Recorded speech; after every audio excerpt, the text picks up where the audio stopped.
আসসালামু আলাইকুম, সবাই কেমন আছেন? আশা করছি আলহামদুলিল্লাহ সবাই ভালো আছেন। শুরু করতে যাচ্ছি নতুন আরেকটা ব্লগ। আশা করছি সবার ভালো লাগবে।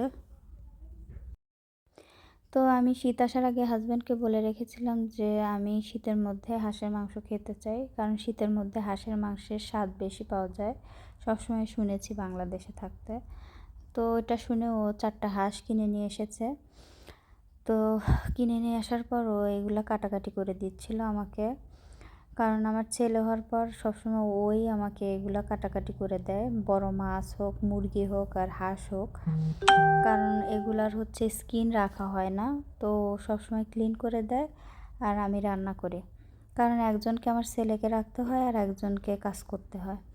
তো এখানে আমি পাটাতে মশলা পিষে নিয়েছি, আর পেঁয়াজ আর রসুন হাফ একটু পিষে নিয়েছি।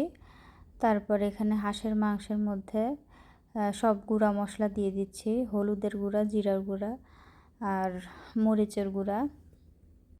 আর আমি অফ ক্যামেরাতে লবণ, তেল আর আদা বাটা দিয়ে দিয়েছিলাম।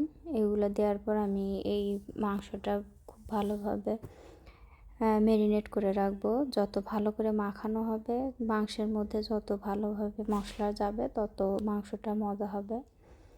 তো এখানে আমি মেখে এটা আমি আধা ঘন্টার মতো ম্যারিনেট করে রেখেছি। আর এখানে আমি কড়াইতে তেল দিয়ে এর মধ্যে একটু গরম মশলা আর তেজপাতা, শুকনো মরিচ দিয়ে দিয়েছি।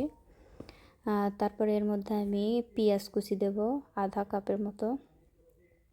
তো এই পেঁয়াজটা আমি ভালো মতো একটু লাল লাল করে ভেজে নিব। তারপর আমি ওই ম্যারিনেট করা মাংসটা দিয়ে দেব। তো আমি সবসময় হাঁসের মাংস আর মুরগির মাংস এভাবেই রান্না করতে বেশি পছন্দ করি।